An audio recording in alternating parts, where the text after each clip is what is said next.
Boker Tov, Shalom à tous et à toutes, Bezrat Hashem.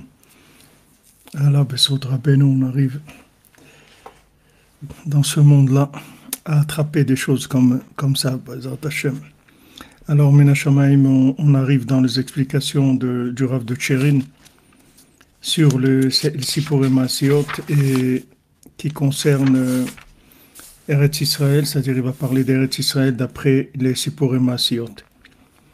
Alors, Bezrat Hashem, on fait le cours pour la délivrance des otages, pour la refoua shlema des malades et pour la fin de la guerre et de toutes les guerres, Bezrat Hashem. Hatzlacha pour la vie Avraham, Eli Valérie et Mouna, Bezrat Hashem. Alors, le Rav de Tcherin, il dit dans son Sefer Zimrat Haaretz que c'est un livre qu'il a écrit sur le Likutei Moharan et aussi sur Sipurei Maasiot, en montrant qu'en fait tout le Likutei Moharan il parle d'Eretz Israël, comme il a montré qu'il parle de Shabbat, et là il montre qu'il parle d'Eretz Israël, et il montre que le Sipurei Maasiot aussi, ça parle d'Eretz Israël. Donc ce conte des 7 mendiants, particulièrement, qui parle d'Eretz Israël. Bon, d'après ce que Rabbeinu dit, ça inclut tout. Dans les contes, il y a tout. Il y a tout, il y a dans un mot des contes, il y a tout. Il y a absolument tout ce qu'on a besoin dans le monde, toutes les refouas, toutes les yeshuot, tout ce qu'il y a besoin, toute la Torah, tout. Dans un mot des Sipurei Maasiot. Maintenant, il faut arriver à les sortir, il faut arriver à vivre, il faut arriver à se connecter. Ça dépend des kelim, de la recherche de chacun. Principalement la Emouna, dans les mendiants, les Gagouim, la recherche de ces mendiants, la recherche du tzaddik. Alors il dit, le Rav de Tcherin, Ikar hazikna v'achayim arukim zochim be'eretz Israël. Le principal de la vieillesse, c'est-à-dire l'ancienneté des Shanim Kadmoniyot, comme on a dit Sipurei Maasiot chez Shanim Kadmoniyot, c'est-à-dire là où la mémoire, elle remonte le plus haut, c'est en Eretz Israël. Kmoshkatouv, les ma'an ta'arich yamim ala adama. Comme il écrit, de manière à ce que tu allonges les jours sur la terre. C'est-à-dire cette terre, elle va t'aider à avoir de la longévité. C'est-à-dire elle va t'aider à avoir de la mémoire. C'est sûr, ce qu'on est en train de vivre aujourd'hui, ça a l'air apparemment dans le côté extérieur, ça a l'air le contraire, mais dans l'intérieur, c'est ça qui se passe, puisque c'est une augmentation de la mémoire par la prise de conscience, et comme on a expliqué dans la Torah 60, comme Rabbeinu nous a dit, la prise de conscience, c'est elle qui réduit le temps et l'espace. On veut dire que plus la conscience est grande, plus l'espace et le temps diminuent. Donc en Eretz Israël, c'est les man tarich yamim. Tu vas avoir des jours qui vont être longs, c'est-à-dire longs en grand et longs en sainteté. C'est-à-dire que tu vas diminuer l'emprise du temps et tu vas augmenter l'emprise de la conscience. Uktiv varachtem yamim baretz asher tirshun. Et vous allez allonger les jours sur la terre que vous allez tirshun, que vous allez hériter. Vechen harbe. Il y a beaucoup de fois on parle d'Eretz Israël et la Torah nous parle d'Eretz Israël et elle nous parle d'Eretz Israël comme un pays de vie, de longévité. Merci Daniel, merci. Hashem te bénisse, Bezrat Hashem, toi et ta famille, que des bonnes nouvelles, Bezrat Hashem. On voit que Eretz Israël, c'est quelque chose qui est complètement différent du reste du monde. Et on voit qu'il y avait un Breslever à Ouman, un des grands Breslevers d'Ouman, qui a demandé à quelqu'un de lui faire un visa pour venir habiter en Eretz Israël. À l'époque, il y avait le rideau de fer, il ne pouvait pas sortir après la Première Guerre mondiale. Et il a dit, si quelqu'un me fait un visa pour Eretz Israël, je viens habiter en Eretz Israël, et je suis d'accord d'être son esclave 23 heures par jour, qui me laisse que, Amen, Eric Mendes, Amen, que une heure, je demande une heure par jour, c'est tout. Le reste, 23 heures, je serai son esclave. Pourtant, c'est des gens qui perdaient pas une minute dans la prière et dans l'étude. Donc ça veut dire que ces gens-là, ils savaient que une heure, pas une heure d'une journée en Eretz Israël, c'est plus que une journée entière en dehors d'Eretz Israël. Donc Eretz Israël, c'est un concentré, c'est un concentré. Vous voyez le degré de violence des choses. C'est pas commun dans le monde. Il y a ça nulle part dans le monde. Que des gens ils se font massacrer comme ça dans une fête. Ils étaient 3000 et ils se font massacrer comme ça d'une façon tellement horrible et des atrocités tellement. Il n'y a pas ça dans le monde. C'est rare de trouver ça dans le monde actuellement, on va dire dans, ce, dans cette époque qu'on vit, de trouver des choses d'une violence tellement grande. Mais c'est le niveau de la spiritualité qui est en Eretz Israël. De là, on peut apprendre le contraire. Quand Rabbeinu dit comment tu vas savoir la grandeur de but que tu vas atteindre, tu vas voir les empêchements que tu as pour y arriver. Pour les Dakala, Myriam, Badrachel, Bezat Hashem, Geoula Berachamim, Besot Rabbeinu, Amen, Amen, Amen, Madame Dre, Amen. Voilà, on a votre époux qui est là.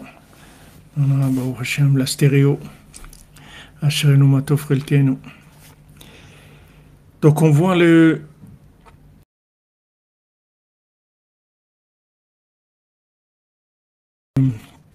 Attendez. Voilà. Rabbi nous dit, tu veux... Naftali, puisque tu es là en live, et si tu peux faire une tfila pour l'accouchement facile de Myriam Bat Rachel Bezrat Hashem qui est en train d'accoucher. Tu fais une tfila chez Rabbeinu, Myriam Bat Rachel.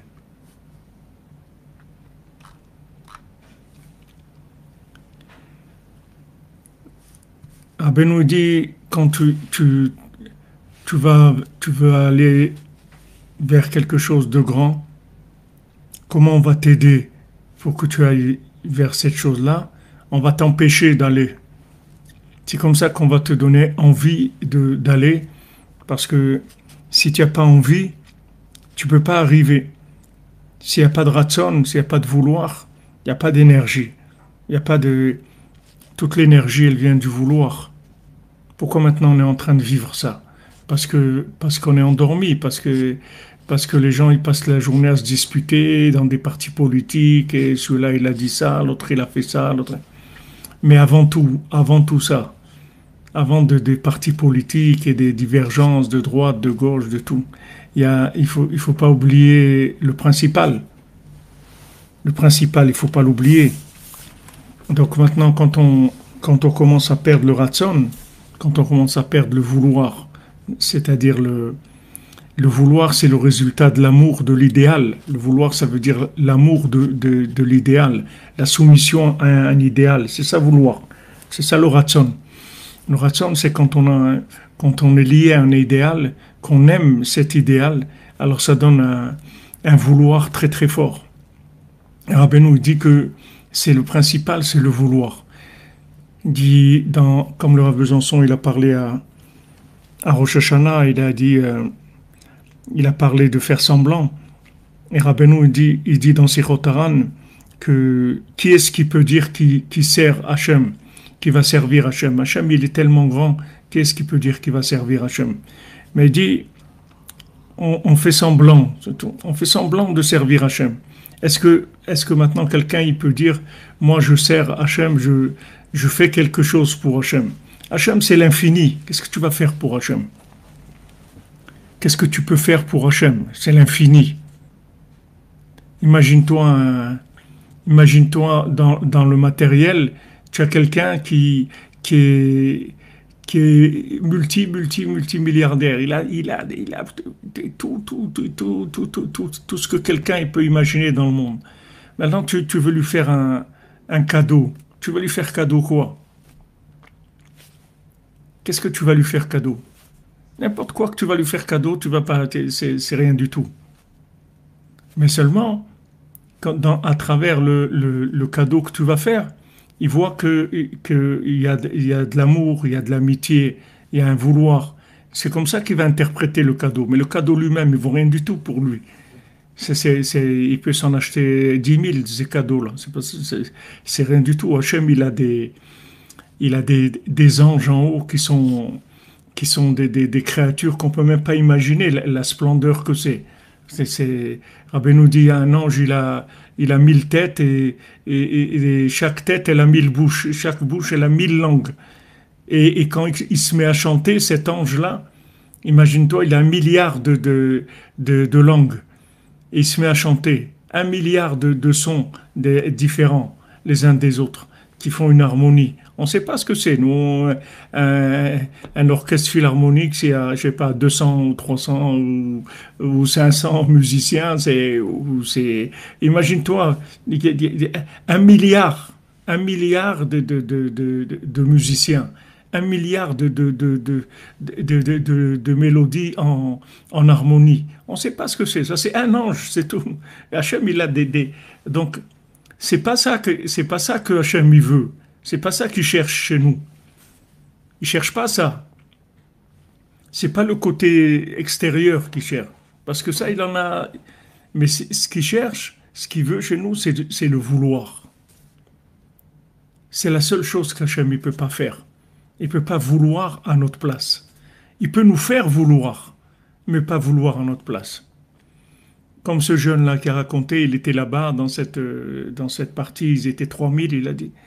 Et il a raconté, j'ai pas eu la patience, j'ai pas tout écouté, mais j'ai vu qu'il était très très touché. Il a fait un gomel, il a pleuré beaucoup, etc. Parce que maintenant, il a vu, ça a pris quelques secondes. Il a vu la vie, la mort, le but, qu'est-ce qu'on fait. Tout ça, il a compris, ça a pris quelques secondes. Alors que maintenant, tu peux t'asseoir, parler des heures, tu peux étudier des années et tout. Tu vas pas comprendre ce que cette personne elle a compris en quelques secondes. Quelques secondes. Rav Cheshin alav shalom, Rav Velvel Cheshin alav shalom, il disait, si on te montre le Gehinam une seconde, ça suffit. Après, tu n'as plus besoin d'étudier. Tu n'as plus besoin de faire du moussard, des trucs comme ça. C'est fini. Ça y est. Ça y est, tu as compris. Quelqu'un qui a vécu ça, ça y est, il a tout compris. Tu n'as pas besoin de lui dire, tu sais, c'est important dans la vie, ça, tu n'as pas besoin de discours. Ça y est, il a tout compris. Parce que c'est un choc, c'est un éveil très très fort. Donc il y a des gens et toute l'humanité se réveille de ça. C'est pas rien que parce que quand on se réveille en Eretz Israël, c'est le monde entier qui se réveille. C'est pas que Eretz Israël. Donc ces réveils sont des chocs, sont le retour d'Ouman. Et plus le Rosh Hashanah il est grand, plus après quand on rentre dans les Kélim, c'est difficile. Et tu m'arriveras, mais c'est trop dur de ne pas avoir la haine contre cette barbarie humaine depuis la Shoah. Nous n'avons pas connu une horreur pareille. Je suis Israël. Oui, Madame Calfon, je vous comprends. C'est sûr que c'est difficile de ne pas avoir la haine. D'abord, merci pour votre tzedaka, que Bezat Hashem, que votre tzedaka Rabbeinu, que cette tzedaka qu'on diffuse Rabbeinu. Bezat Hashem, ça délivre tous les otages qui sont à Gaza et tous les otages qui sont dans le monde. Tout le bien qui est pris en otage dans le monde.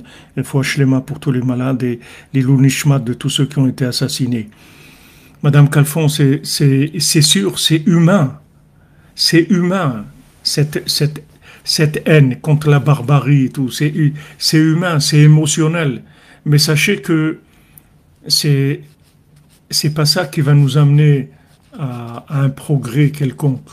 Nous, ce qu'on veut, c'est avancer. C'est vrai que ça fait mal et tous on aura envie de réagir en disant ouais, il faut une bombe atomique ou je sais pas, il faut faire des choses. Tout le monde a ça, c'est normal. Heureusement d'ailleurs qu'il y a ça. Heureusement qu'il y a ça. Comme le Talmud il dit, si quelqu'un il n'a pas de jalousie, c'est qu'il n'aime pas. Dans le monde, les gens ils disent la jalousie, c'est pas bien. Et dans un couple, il ne faut pas qu'il y ait de la jalousie. Mais s'il n'y a pas de jalousie, ça veut dire qu'il n'y a pas d'amour. C'est normal qu'il y ait de la jalousie. Tout à fait normal. De voir ses frères, ses sœurs, des enfants, un petit enfant de 3 ans, comme ça, torturés, des gens la tête coupée, des trucs, des horreurs comme ça. C'est sûr que ça réveille des sentiments de haine, c'est sûr. Mais on est obligé de dépasser l'émotionnel. Ça va prendre le temps que ça va prendre. Comme la Mishnah elle dit, tant que le mort il est devant la personne, on ne peut pas la consoler. Il faut d'abord que l'émotion elle se calme. À ce moment-là, on peut redémarrer le cerveau. Mais là, aujourd'hui, le cerveau il est complètement noyé par l'émotion. C'est tout à fait normal. C'est tout à fait normal.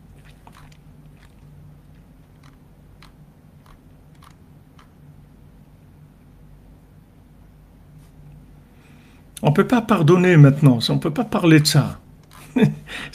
On peut pardonner une fois qu'on a oublié tout ça, mais maintenant on ne peut pas pardonner. Puis on Nefesh Rézi Ben Lisette disparu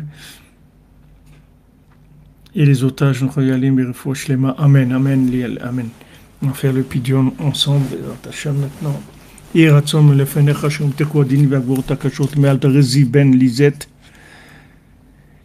et tous les otages et tous les soldats Refouach Lema pour tous les malades.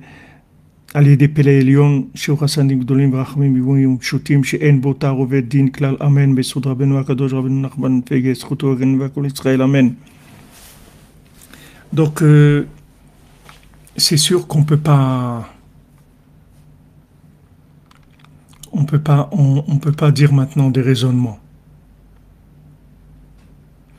Voilà, Dan Khazak, faire semblant, ramener des nouvelles personnes humaines. Il faut continuer à se battre pour le bien. C'est tout. Il faut s'investir dans le bien. C'est tout. Il faut utiliser ça pour accélérer le bien.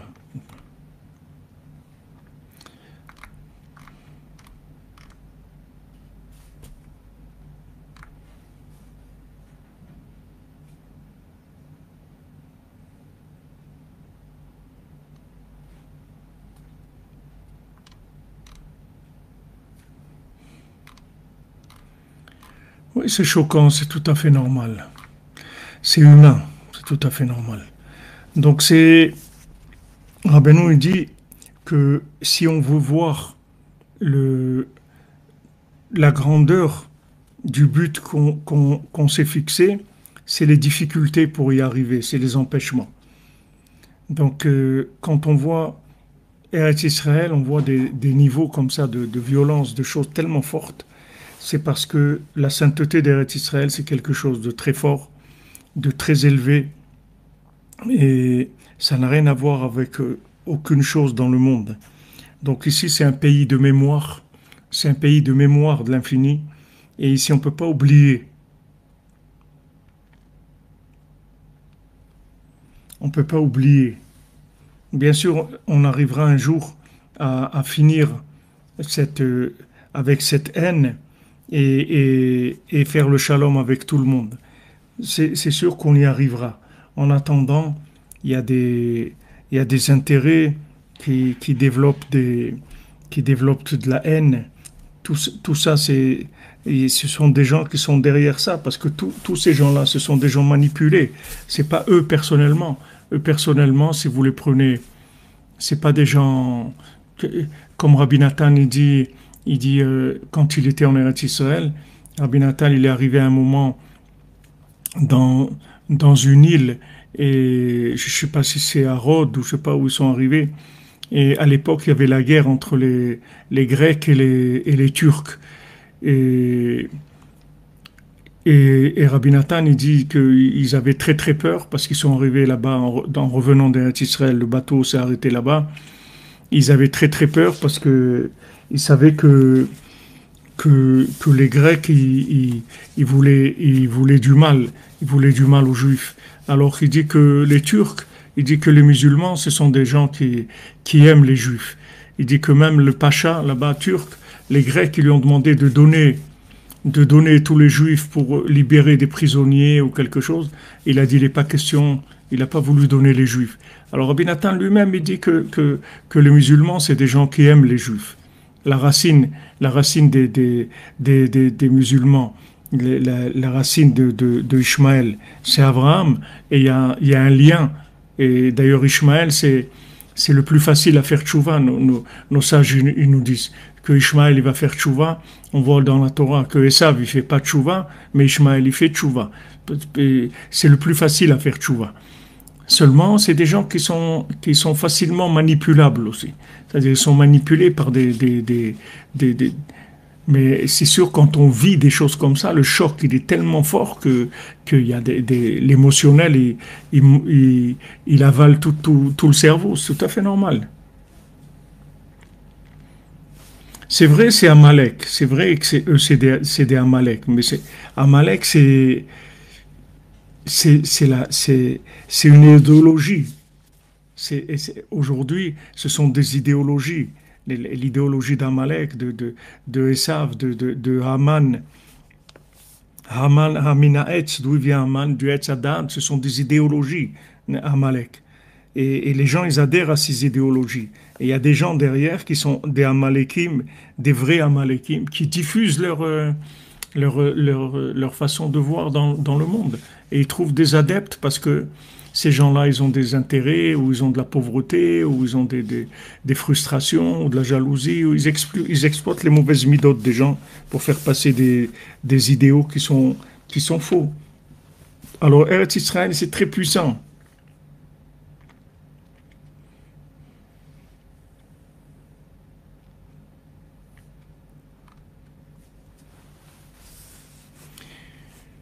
Et on le voit d'après ce qui se passe, tout est disproportionné. C'est pas la norme. C'est disproportionné. C'est, Rabbeinu dit, voilà, quand tu vas vouloir faire quelque chose, tu vas voir des empêchements disproportionnés. Et ces empêchements disproportionnés, ils vont te renseigner sur la valeur de la chose. Donc en Eretz Israël, naturellement, il y a une mémoire. C'est-à-dire, si tu veux oublier, c'est pas Eretz Israël. Il faut pas venir en Eretz Israël. C'est pas en Eretz Israël qu'il faut. Il y a des pays d'oubli, mais pas. C'est pas Eretz Israël. Si tu veux oublier qu'il y a Dieu dans le monde, si tu veux vivre comme un inconscient, c'est pas ici qu'il faut vivre. Parce que les gens qui vivent ici, c'est des gens qui sont venus pour augmenter leur degré de conscience. Bien que ça coûte cher. Rabbeinu dit, Mosif Da'at, Mosif Machov, celui qui ajoute du Da'at, il ajoute de la douleur, il ajoute de la souffrance. Être vivant, Emouna, Hashem Echad, Baruch Hashem. Chazak, être vivant, Chazak.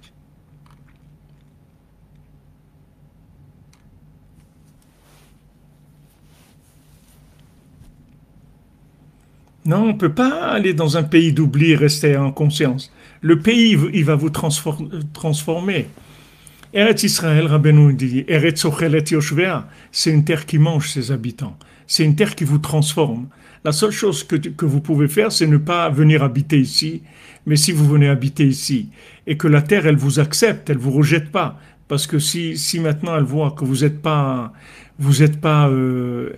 digérable, c'est-à-dire qu'elle peut pas vous transformer parce que vous êtes trop opposé, elle va vous renvoyer parce que ici, c'est une usine de recyclage. C'est-à-dire la terre, elle mange les gens, elle les transforme. Et celui qui veut pas être transformé, c'est pas ici qu'il faut vivre. C'est pas ici, encore moins à Jérusalem. En Jérusalem, c'est encore beaucoup plus violent que n'importe où. C'est très très puissant. Donc celui qui veut dormir, c'est pas ici qu'il faut dormir. C'est pas ici, c'est pas un pays où on dort. Si vous voulez dormir, il y a d'autres pays. Vous pouvez habiter au Honduras ou au Nicaragua ou en Amérique, où vous voulez. Mais pas ici. Ici, c'est le dernier pays du sommeil. Ici, on ne dort pas ici. Dès que quelqu'un il veut s'endormir, ici, les réveils, ils sont forts. C'est brutal. C'est très fort. Les réveils sont très, très forts. C'est un choix. C'est pas...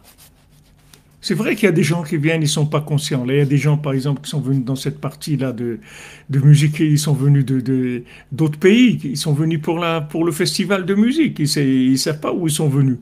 Ils sont pas conscients d'où ils sont venus. Eux, il y avait un festival de musique, ils sont venus, c'est tout. Mais les gens qui sont venus, qui habitent en Eretz Israël, qui sont des résidents permanents de la terre d'Israël, ces gens-là, ils vivent autre chose complètement. Complètement. Même le grand-père du Chida, il dit dans, dans, dans Chesed Le'Avram, Chesed Le'Avram Mazoula, il dit là-bas, quelqu'un qui naît en Eretz Israël, il a une autre neshama, une autre âme. Et quand quelqu'un il sort d'Eretz Israël, il ne peut pas sortir avec l'âme qu'il a en Eretz Israël. Quelqu'un qui vient habiter en Eretz Israël, dès qu'il vient habiter, on lui change son âme. Parce qu'ici, vous ne pouvez pas vivre avec une âme dans dehors d'Eretz Israël. Elle ne peut pas tenir ici. C'est un moteur. L'âme, c'est le moteur. Quand vous rentrez dans Shabbat, il vous faut une âme supplémentaire, sinon vous ne pouvez pas rentrer dans Shabbat. C'est trop fort. Quelqu'un qui n'a pas l'âme supplémentaire, il n'a pas le droit de garder Shabbat. C'est assourd. Parce que sans l'âme supplémentaire, tu ne peux pas supporter le Shabbat. Celui qui vient en Eretz Israël, et Chesed L'Avraham, il dit, la première nuit où il vient, il dort en Eretz Israël, on lui change son âme. On lui donne une âme, c'est sa même âme, mais d'un niveau plus élevé, beaucoup plus révélé pour pouvoir vivre ici. Pour pouvoir vivre ici. Tout le monde, c'est comme ça. Même du moment où quelqu'un il a l'intention de venir en Eretz Israël, qui a de la émouna, qui a un lien avec Dieu, pourquoi il vient en Eretz Israël? Même Rav Ben Nachman, il dit, pourquoi il vient en Eretz Israël? Pourquoi maintenant, même les gens qui n'étaient pas religieux, qui ont voulu fonder un État d'Israël et tout, ils l'ont fait en Eretz Israël. Il y a quelque chose en eux qui s'est dit, mais si on veut faire quelque chose pour l'âme Israël, c'est en Eretz Israël qu'il faut le faire. Donc Rav Ben Nachman, il dit, ça c'est un srout qu'ils ont. Et ça, ils feront tchouva, il dit Rav Ben Nachman. À la fin, ils vont faire tchouva. Même les gens qui n'avaient pas du tout d'idée de faire la Torah en Eretz Israël, qui voulaient juste un pays comme n'importe quel pays. Ça ne peut pas marcher en Eretz Israël. En Eretz Israël, il n'y a rien qui est normal. C'est-à-dire normal, ça veut dire une norme par rapport au reste du monde. Ça n'existe pas. Il faut le savoir, c'est un autre pays. C'est un autre pays. C'est comme si quelqu'un il va dans l'espace. Il va dans l'espace, alors il arrive et voilà, il veut marcher, il voit qu'il ne peut pas marcher comme sur Terre. Il y a d'autres réactions. Il ne se trouve pas dans le même. L'endroit, il agit sur la personne. N'importe quel endroit dans le monde, il agit. Il y a des endroits dans le monde qui endorment les gens. Il y a des pays plus endormis que d'autres. Il y a des endroits qui endorment. Si vous allez, par exemple, habiter au Mexique, c'est pas comme si vous allez habiter en Allemagne. C'est pas la même chose. C'est pas la même atmosphère qu'il y a dans la rue. Le Mexique, c'est une chose. L'Allemagne, c'est autre chose. C'est des pays qui sont différents. Ils ont des degrés d'éveil qui sont différents. Mais Eretz Israël, c'est l'éveil du monde. Le plus endormi qui est en Eretz Israël, il est plus réveillé que le plus éveillé qui est dans le monde. Et Rav Ben Nachman et le Rav de le Onek Shabbat, Rav Ephraim de Onek Shabbat, il dit que un jeune, qu'on voit des Bachurim, il dit les gens ils se plaignent qu'il y a des jeunes Bachurim en Israël qui sont pas très très religieux, qui sont pas. Il dit le pire des Bachurim qui est en Israël, il est plus grand que le plus grand des Bachurim qui est en Chutz La'aretz. Parce qu'il ne faut pas oublier où il vit. Les gens, si quelqu'un y tient ici, qui est-ce qui va tenir? Qui est-ce qui va tenir? Tout le système binaire, tout le système de Chokhmah ou Bina, c'est comme ça que ça fonctionne. Quand on a vu dans la Torah 60, on voit que Rabbeinu, il amène au début de la Torah 60, il amène la richesse. Il dit que il y a des asagot, des compréhensions de la Torah où il faut de la richesse. Quand vous invoquez Abraham, Mazoula et Zal, n'oublions pas qu'une heure de limoud de la nuit équivaut à 7 heures en journée. Amen, amen, Madame Calfon, je vous bénisse, merci. Merci pour le rappel. Pour qu'il n'y ait plus de dîner, Rabbeinu marche devant nous, qu'on arrive à tenir, à s'accrocher, à faire semblant, à avancer avec Emouna. Amen, amen, amen.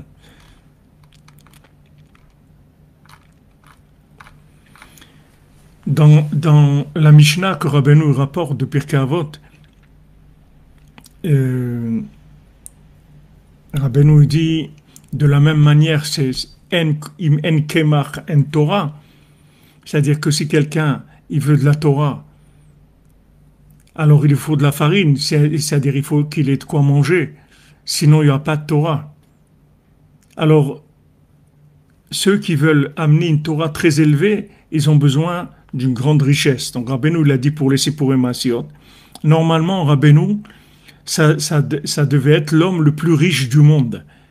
Parce que pour les Sipurim Asiot, il faut la plus grande richesse du monde. Quand il va pour délivrer la princesse, il dit là-bas tout est cher. Là-bas il faut beaucoup d'argent pour pouvoir la délivrer. Donc il y a dans l'argent, il y a un kiyum, il y a une édification, une construction de la chose. Et maintenant, si vous voyez cette Mishnah, d'ailleurs je remercie ceux qui ont fait cette brochure-là de la Torah 60, où ils ont ramené vraiment tout ce qui peut se ramener, ils rapportent cette Mishnah. Et si vous faites cette Mishnah avec le Barthénora et les Tosfot Yom Tov, vous allez voir que c'est extraordinaire de voir comment ces tzadikim-là, ils ont vu, ils savent pas ce qu'ils ont vu, mais ils ont vu des choses extraordinaires que nous, Rabbeinu nous ouvre avec Sipurim Asiot et la Torah 60, mais eux, ils ont vu juste. Parce que, il dit, voilà maintenant, si im en kemach, en Torah, mais tu dis im en Torah, en kemach, im en chokhma, en bina, mais im en bina, en chokhma. Et comme ça, il rapporte tout. Alors il pose une question, il me dit, alors qu'est-ce qu'on fait alors? S'il n'y a pas celui-là, il n'y a pas l'autre. Mais s'il n'y a pas l'autre, il n'y a pas celui-là. Alors il n'y a rien. Comment on fait? Il n'y a rien. Si tu me dis que maintenant, im en kemach, en Torah, ok, alors je vais aller travailler. Donc je m'investis tu m'as dit, s'il n'y a pas Parnassa, il n'y a pas de Torah. Alors je vais aller à la Parnassa, à fond. Non. Im en Torah, en kemach. Attention, s'il n'y a pas de Torah, il n'y a pas de farine. Ok, alors je vais dans la Torah, à fond. Je vais étudier toute la journée. Non. Il me Torah. Alors, où je vais? Il dit là-bas, il n'y a pas de porte de sortie si tu le prends comme ça. Alors, il explique quelque chose d'extraordinaire. Il dit qu'en fait, l'un, c'est le kiyum de l'autre. C'est-à-dire que maintenant, le kiyum de la Torah, c'est le kemach. C'est-à-dire, si tu veux que la Torah, elle tienne, c'est le kemach. Et c'est ce qu'il m'avait dit Rav Levi Yitzhak. Il m'a dit, ta Torah, ton travail, il est plus grand que ta Torah. Parce que ton travail, c'est le kiyum de ta Torah. Ta Torah, elle va tenir sur ton travail. Si tu ne travailles pas, tu abandonneras la Torah. Parce qu'elle va se tenir sur ton travail. Ton travail, il va permettre d'édifier, de mettre en place ta Torah. Alors là-bas, il explique dans toutes ces prix-notes-là. Et tu le vois dans la Torah 60, c'est Chokhmah ou Bina. Alors maintenant, on dit, le principal, c'est Chokhmah ou Bina? Qu'est-ce qui est le principal? Est-ce que c'est Chokhmah ou c'est Bina? Il n'y a pas de... tu ne peux pas dire que ça, c'est plus que ça. Rabbeinu, il dit, regardez, dites merci à Rabbi Nathan, parce que s'il n'y avait pas Rabbi Nathan, il ne serait rien resté de moi. Ça veut dire que maintenant, Rabbeinu, toute la grandeur de Rabbeinu, elle n'a pu s'édifier, s'installer, se diffuser, être comme on dit, utile, c'est-à-dire être utile pour le monde. Rabbeinu n'a pu faire ce qu'il a fait que parce qu'il y avait Rabbi Nathan. Et comme aujourd'hui, Rabbeinu ne peut faire ce qu'il a à faire que parce que nous, on est là. C'est tout. Si on n'était pas là, Rabbeinu et son affaire, elle s'arrête. Il a besoin d'élèves. Il a besoin, bien que maintenant le fait qu'il y ait eu Rabbi Nathan, ça suffit, puisque Rabbi Nathan, c'était la lune de Rabbeinu, c'est-à-dire que Rabbi Nathan, il inclut tous les élèves qu'il y a eu dans le monde. Tous les élèves qui viendront, c'est tous des élèves de Rabbi Nathan. L'élève de Rabbeinu, le grand élève de Rabbeinu, c'est Rabbi Nathan. Et quand je vous ai dit il y a quelques jours que je vous ai lu dans dans ce qu'il rapporte Rabbi Nathan sur son voyage avec Rabbeinu en allant au Man, que Rabbeinu lui a dit, il, il lui a dit, le monde entier nous appartient. Il dit, Nachman Nathan, il voyage, sache que le monde entier nous appartient. Et quand il lui a dit ça à Rabbi Nathan, il a dit, Rabbeinu, il m'a inclus avec lui dans Maaseh Bereshit. Et regarde Rabbi Nathan. Parce que quand Rabbeinu, il est arrivé à recevoir que Rabbi Nathan, il s'annule complètement lui, ça y est, Rabbeinu, il a réparé la lune. C'est fini. Ce que personne n'est arrivé à faire. Personne n'est arrivé à faire ça. Pourquoi? Parce qu'il a eu un élève.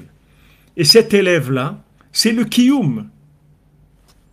Quand la Torah elle dit L'otov adam liot levado, un homme seul, c'est pas bon. Pourquoi c'est pas bon? Il y a des hommes seuls qui peuvent être très bons. Non. Non, il n'y a pas de Kiyum. Il faut Kiyum. Il faut édifier la chose.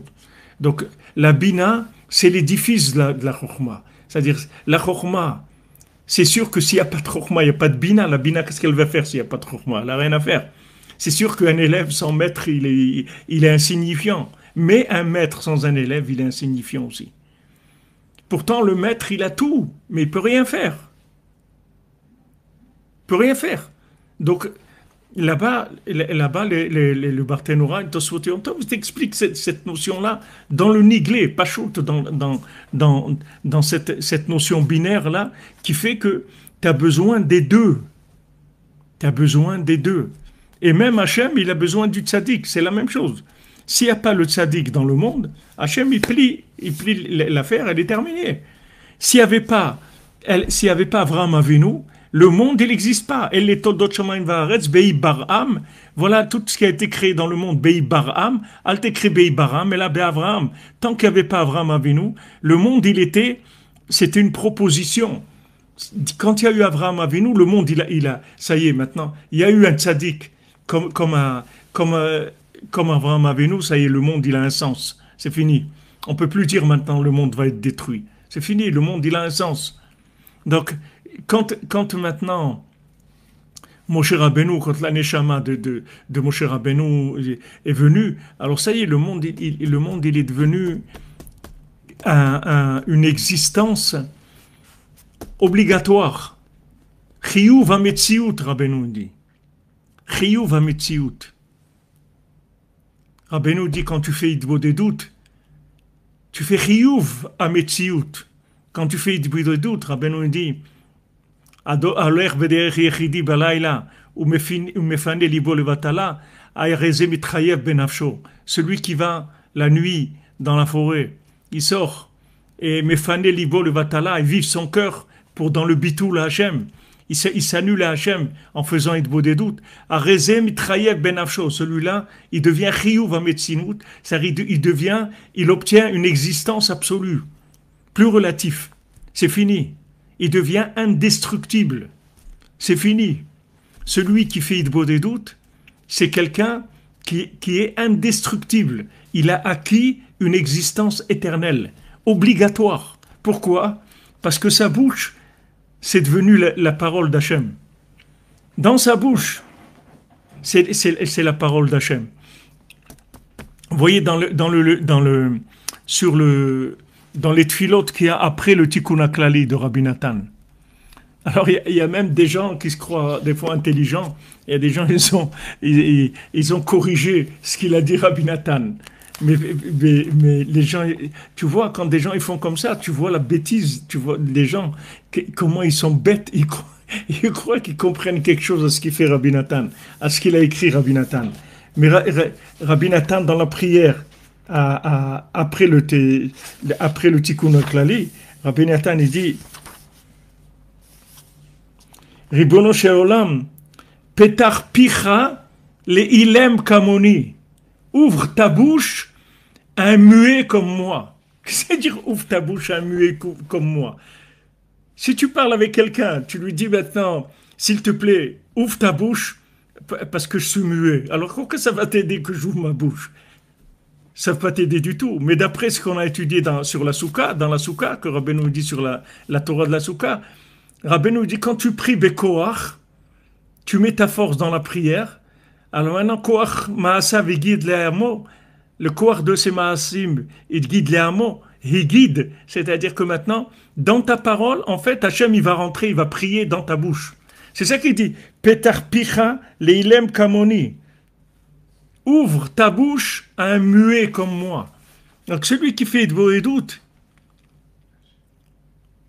c'est quelqu'un en fait, il a payé sa place. Il n'y a personne qui peut lui enlever. C'est à lui. Sa journée, une journée où quelqu'un il a fait de doute, cette journée, elle lui appartient. On ne peut pas lui enlever parce qu'il a fait de doute. Alors on dit, mais alors qu'est-ce qu'il a fait de doute? Non. Quand j'ai fait de doute, qu'est-ce que j'ai fait? J'ai prêté ma bouche à Dieu. Dieu, il a parlé dans ma bouche. Donc maintenant, quand Dieu il a parlé dans ma bouche, ça y est. Si maintenant Dieu il a parlé dans ma bouche, ça y est, c'est terminé. Je suis inclus dans l'infini. C'est terminé, on ne peut plus me mettre dehors. J'ai une vie éternelle. Pour ça, Rabbeinu l'insiste tellement sur l'Aïd-Bodédout. Il parlait avec Hachem. Il dit, nous, on ne sait pas ce que c'est, la grandeur de ce que c'est l'Aïd-Bodédout. On ne sait pas ce que c'est. Il faut faire Betmimout parce qu'on ne peut pas comprendre. Mais des fois, ça s'ouvre. Des fois Rabbeinu montre un petit peu ce que ça veut dire. Et toutes ces... Quand Rabbeinu dit que tu parles avec Hachem, il va arrêter de faire des décrets. Quand tu vois des choses comme ça horribles, il faut te dépêcher de parler avec Hachem. Vite, vite, vite. Vite te dépêcher pour arrêter la magefa, pour arrêter ces choses-là. Il faut parler avec Hachem. Maintenant, quand tu parles avec Hachem, en fait, tu lui prêtes ta bouche. Et quand tu lui prêtes ta bouche, lui, il va changer le monde. Parce que maintenant, il va pouvoir utiliser ta parole comme étant la sienne. Une parole créatrice qui va changer le monde. Voilà ce que tu fais quand tu vas faire Hitbo des doutes. Donc Rabbeinu dit dans l'écouté Moharan que celui qui va faire Hitbo des doutes, il est mitrayev benafsho, c'est-à-dire qu'il devient chiyuv ametziut, c'est-à-dire qu'il a une obligation d'exister. On ne peut plus le mettre dehors. Il existe de droit parce que il a permis en fait l'existence de Dieu dans le monde matériel. Et ça, c'est une prouesse qui n'existe pas nulle part. Les anges, ils ne peuvent pas faire ça. Les anges, ils peuvent louer Hachem. Mais faire vivre Hachem dans un monde matériel, il n'y a qu'un homme qui peut faire ça. Qu'un être humain. Il n'y a que lui qui peut faire ça. Donc maintenant, ça, c'est...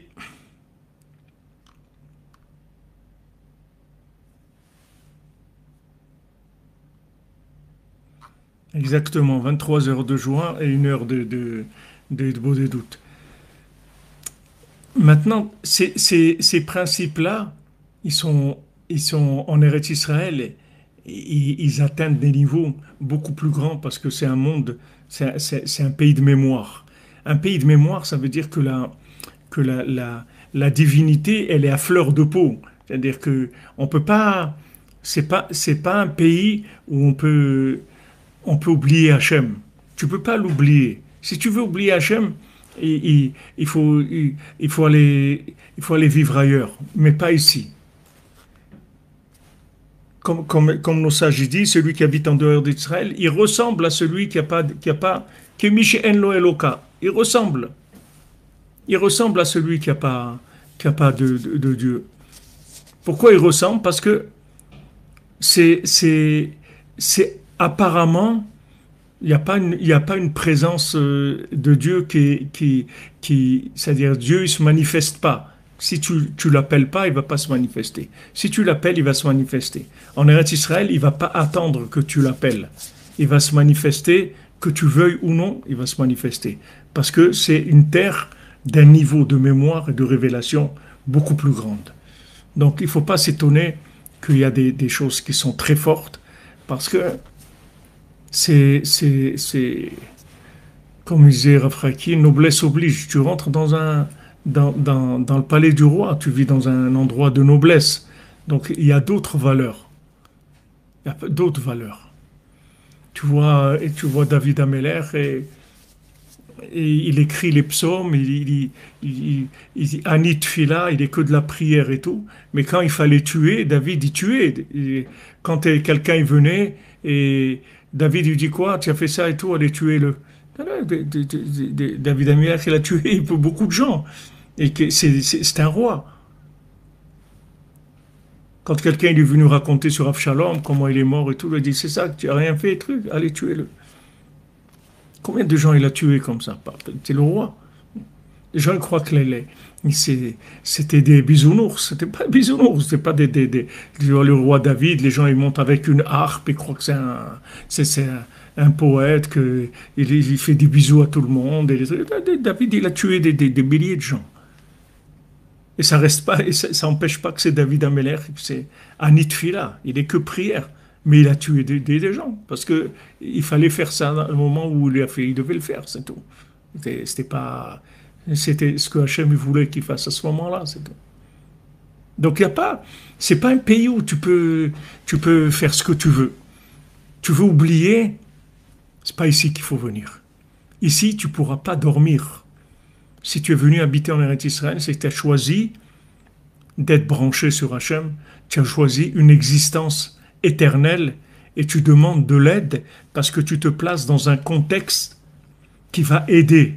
Comme Rabbeinu dit dans le Baal Tfila, ils ont choisi une terre qui aide ça, qui aide à ça. Ceux qui ont dit que le but c'est d'avoir de la simra et ils buvaient pour se saouler, pour avoir de la simra, bien que Rabbeinu dit c'est pas de la simra du tout, ils buvaient, ils se saoulaient. Alors ils ont choisi un pays de vignes. Ils ont choisi un pays de vignes parce que c'était l'endroit qui correspondait à leurs croyances, à ce qu'ils voulaient, ce qu'ils cherchaient dans la vie. Maintenant, Eretz Israël, c'est une terre de Dieu, de présence de Dieu. Les yeux d'Hachem, ils sont tout le temps dessus.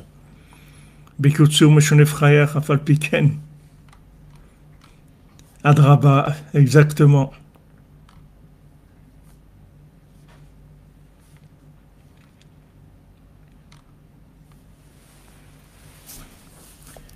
Une fois que maintenant on est conscient de ça, alors c'est pas facile pour nous parce qu'avant, il n'y avait pas du gratuit. Nous, on est là gratuitement. Avant, les gens qui venaient en Eretz Israël, si vous lisez les gens qui sont venus habiter en Eretz Israël, les élèves du Gaon de Vilna, le Gaon de Vilna, il a envoyé 60 élèves habiter en Eretz Israël. Si vous voyez ce qu'ils ont passé, si vous voyez comment ils ont vécu, même ces tzadikim qui a à Tveria, les talmidim du Baal Shem Tov, même le grand-père de Rabbeinu, et même Rav Israël Ber, il raconte comment ils vivaient, comment ils étaient attaqués tout le temps. Ils ont souffert énormément, les gens. Les gens qui se sont installés en Eretz Israël, au début, ils ont souffert, mais c'était des vies terribles, terribles. Terrible. Nous, on voit maintenant, on est choqués avec ce qui se passe.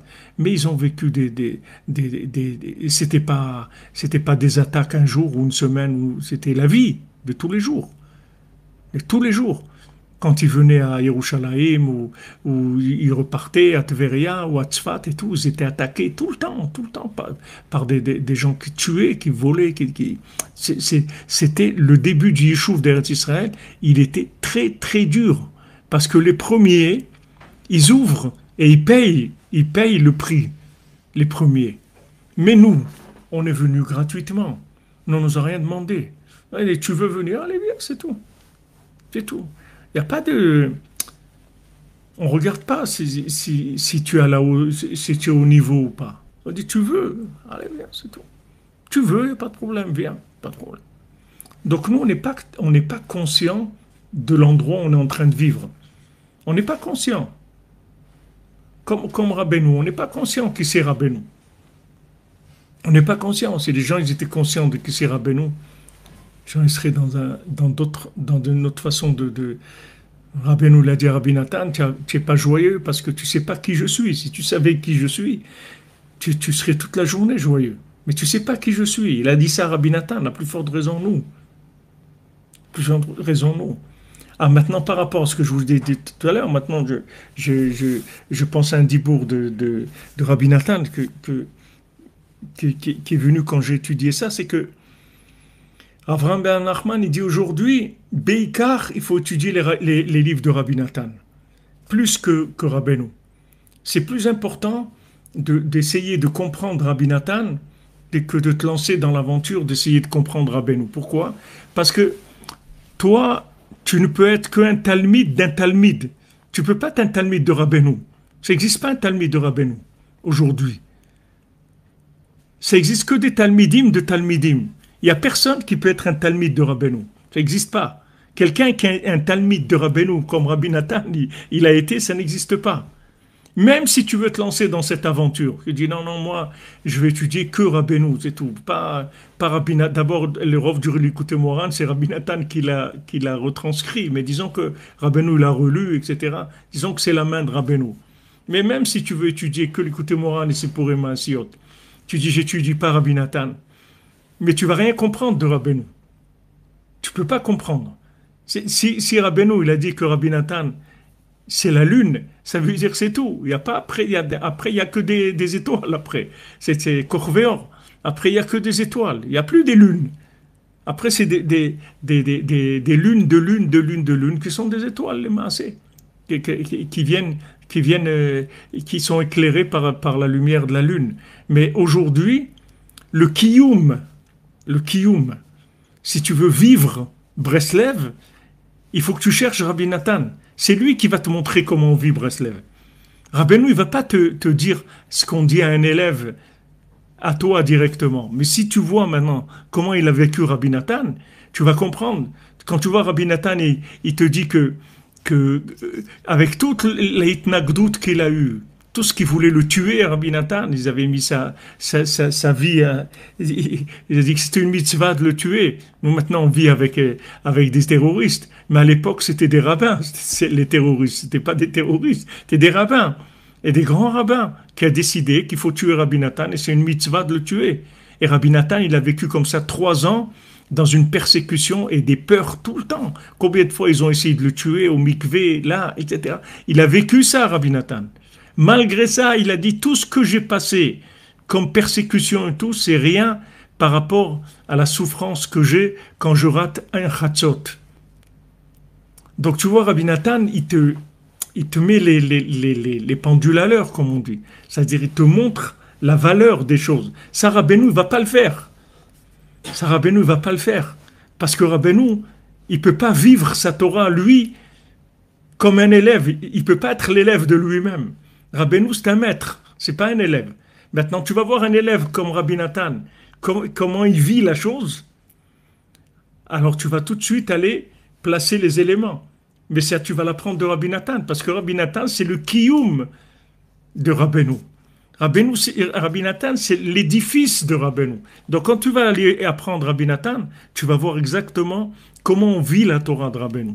Donc, c'est là-bas où il faut chercher. Et après, tu cherches dans les élèves, des élèves, des élèves. À chaque fois qu'il y aura des élèves, ça va être encore, bien sûr, des élèves qui sont dans la lignée. Après, si ça part en... Mais tu vois que ça reste dans la lignée de Rabbi Nathan, que Beikar Sechatzot Itbodedut, tu vois que les gens ils parlent de ça,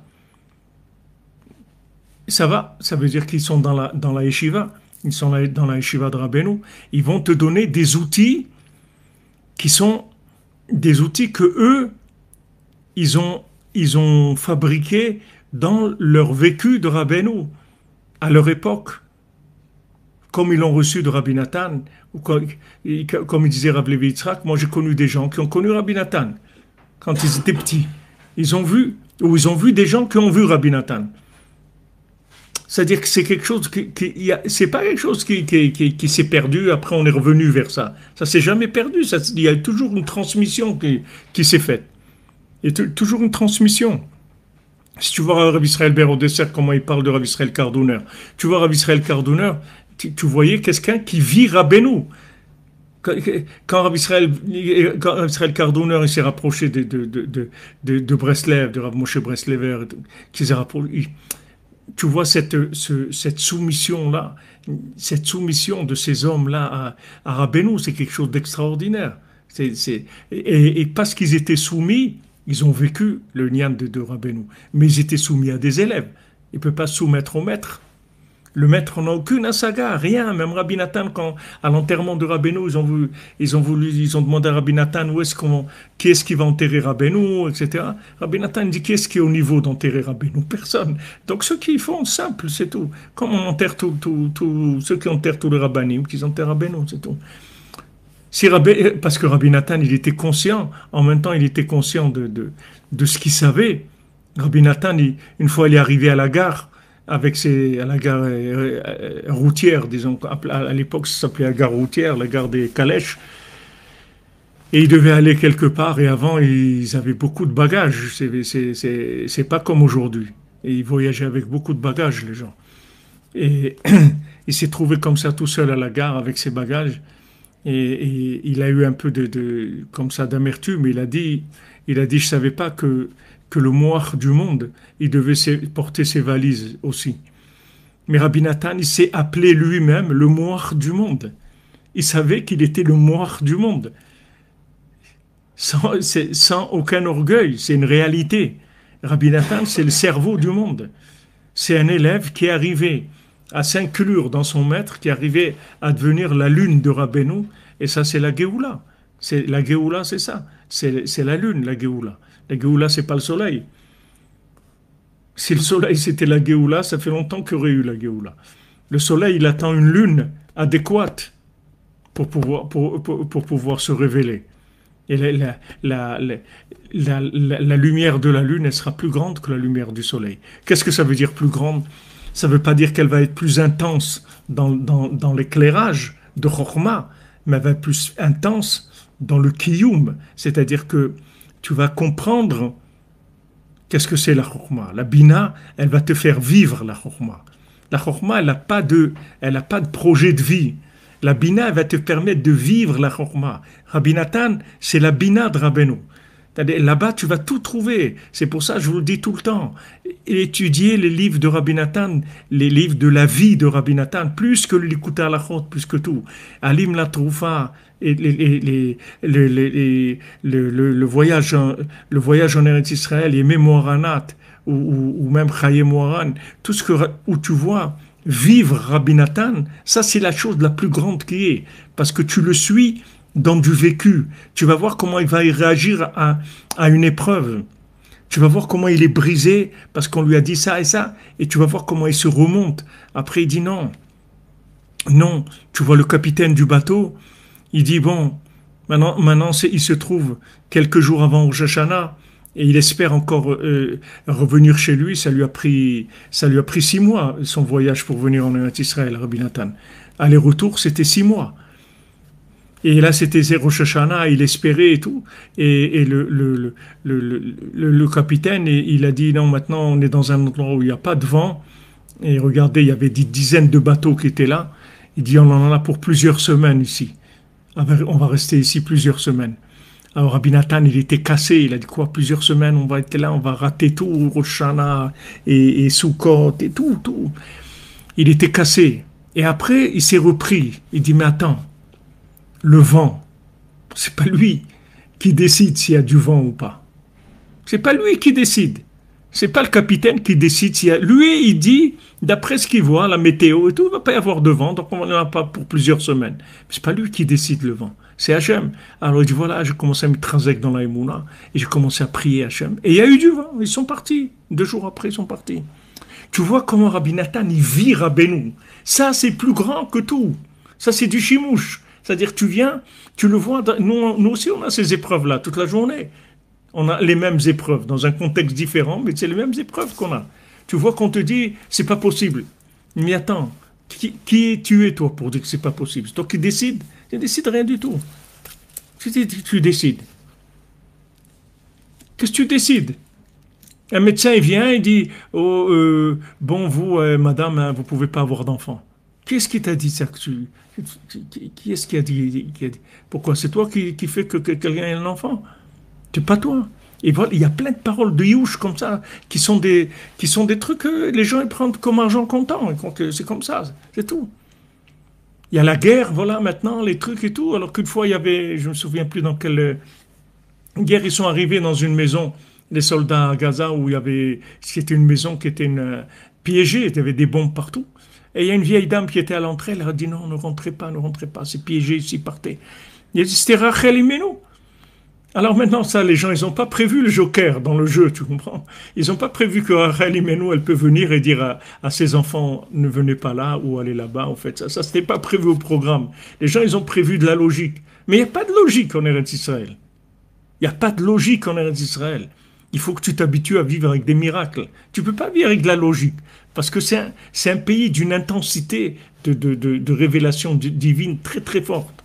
Donc quand on voit des situations comme ça, il ne faut pas être mitiaèche, il ne faut pas baisser les bras, il faut rester baisser les bras, parce que autant le coup il est fort, autant la montée elle va être grande. C'est sûr, il n'y a aucun doute sur ça. Il n'y a aucun doute. C'est comme un tremplin, ça. C'est-à-dire tu descends, tu descends, tu descends, mais tu fais que prendre de la force pour monter. Tu vas monter beaucoup plus haut que tu serais monté s'il n'y avait pas cette descente-là. Il faut le vivre, il faut le vivre. Ça fait mal, mais il faut faire attention que cette douleur-là, elle ne fait pas tomber dans le youch. Il ne faut pas que les gens ils tombent dans le youch. Ok, on a reçu un coup. On a reçu un coup, un grand coup. On a reçu un très grand coup. Ça fait très très mal.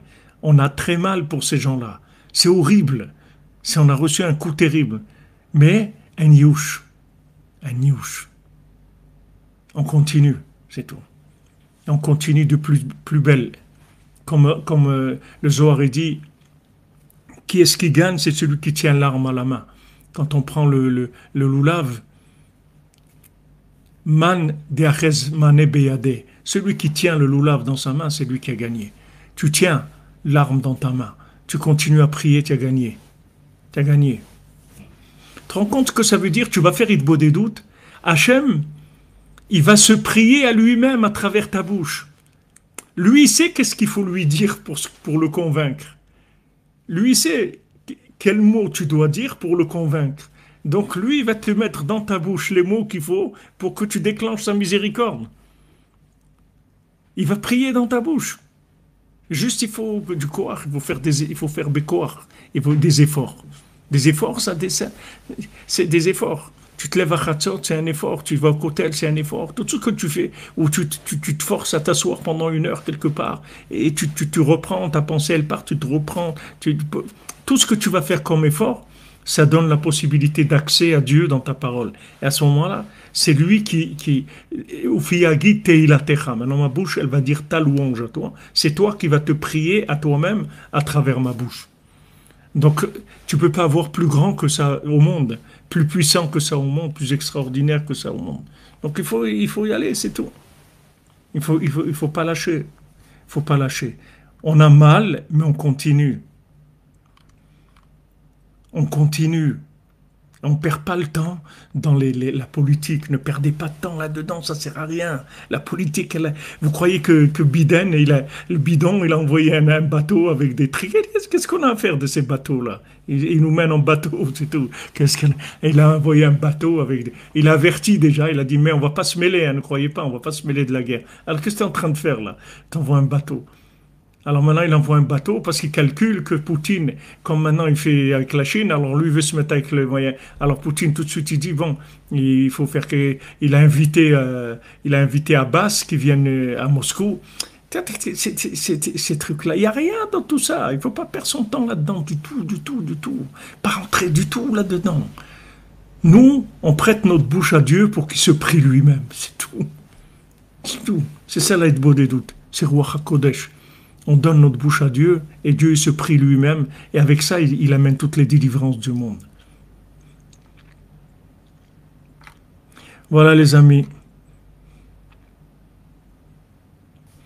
Ah, le mariage de votre fils était prévu aujourd'hui. Mais justement tout à l'heure, quand je vous ai fait la vidéo en hôtel, les seules personnes que j'ai rencontrées, c'est un couple une dame en robe de mariée avec son mari et le photographe. Il était en train de leur prendre des photos. C'était les seules personnes qu'il y avait dans la rue avec eux. C'est tout. C'était beau dans cet endroit-là, voilà, un couple justement dans cette atmosphère de guerre et tout. Ah, allez, on fait des mariages et de la simra et de la vie. Et on va amener des enfants et on va amener des gens qui vont faire Itbo des doutes et qui vont aller à Ouman et qui vont se lever à Hatzot. Justement, là-dedans même. Bezrat Hashem.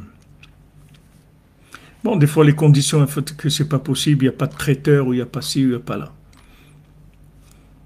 Une tzedaka en mémoire du sabbat de Rabbi Nachman Rodin Kanzal qui a ouvert la porte pour Israël. Son mérite nous protège. Amen, amen. Amen, amen.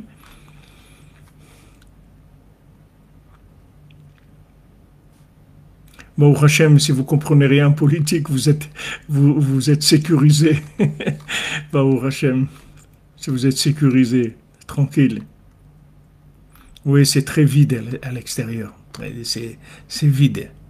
Bon, les gens, ils ont besoin, c'est comme le Covid, ils ont besoin un peu de se replier chez eux, un petit peu de digérer ça.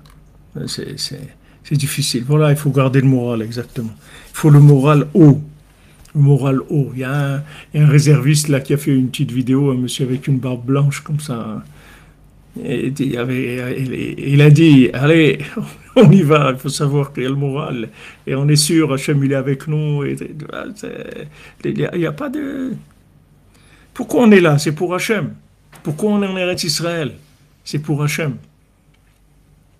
L'endroit au monde où les Juifs, c'est en Eretz Israël. Donc si vous cherchez la sécurité, c'est pas ici. Si vous voulez la sécurité, il faut aller habiter, il faut vous changer de nom, aller habiter quelque part dans un petit pays inconnu, quelque part, et voilà, vous arrivez doucement et sans vous faire trop repérer, et c'est tout. Eux-mêmes, de toute façon, on viendra vous chercher là-bas. Quand les Allemands ils ont cherché les Juifs, ils ont pris même des gens qui s'étaient convertis au catholicisme. Ils ont dit non, non, toi tu es Juif. Même des cardinaux, des Juifs qui étaient des cardinaux, ils les ont sortis aussi. Mais ici, on est en live avec Hachem. On vit en live avec Hachem. Et ça a une valeur extraordinaire.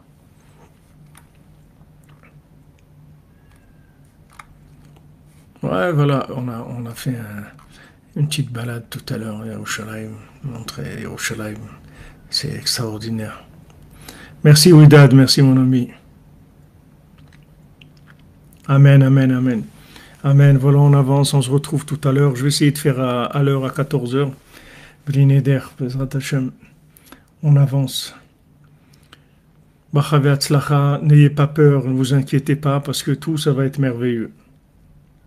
Et Dieu il est avec nous, et il nous protège, et il nous aime, et il nous montre dans des petits détails, il nous montre comment il est avec nous. Des fois, on voit des grosses choses comme ça qui ont l'air terribles. Et après, on voit des tout petits détails, où on voit une attention comme ça, qui témoigne d'un amour extraordinaire. Parce que s'il n'y avait pas de l'amour, il n'y aurait pas ces détails-là. Comme Yosef, Hachem, il fait que quand il est pris, il est pris comme otage et qu'il est vendu comme esclave et tout. Alors normalement, ce groupe-là, cette caravane, elle transportait du pétrole, des choses qui sont pas bons. Et là, pour Yosef Hatzadik, Hachem, il a fait un S que cette fois-ci, il transportait du parfum. Parce que comme ils expliquent les tzadikim, dit parce que dans la xéra qu'il y avait sur lui, il n'y avait pas qu'il devait sentir mauvais pendant le voyage. Maintenant, tu peux dire, mais qu'est-ce qu'il a à faire? Quelqu'un qu'on l'a vendu, que ses frères ils voulaient le tuer et tout, qu'est-ce qu'il a à faire que ça sent bon ou que ça sent bon?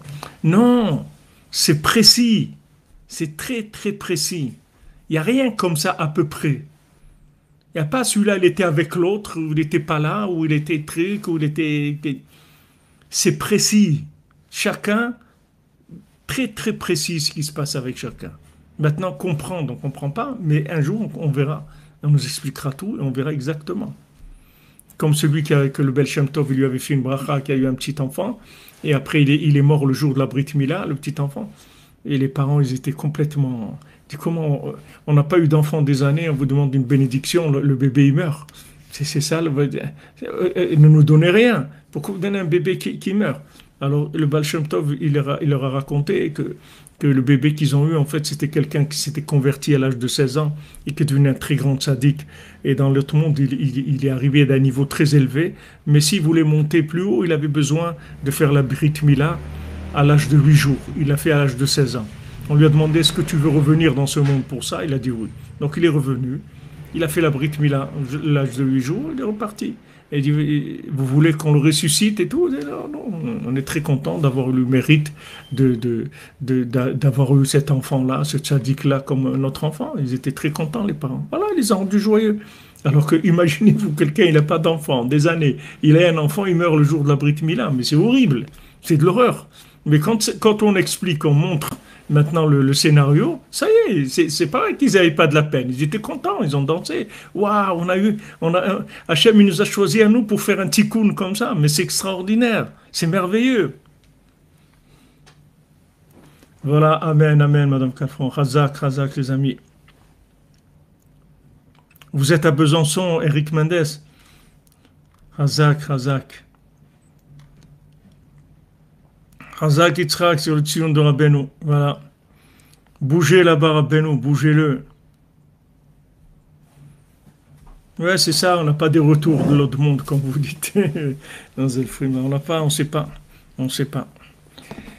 Donc, Bezat Hashem, voilà. Bonne journée, des bonnes nouvelles. Bezat Hashem, Takatadinim. Et voilà, on fait ce qu'on peut faire à notre niveau pour essayer d'adoucir et de faire avancer les choses. Bezat Hashem.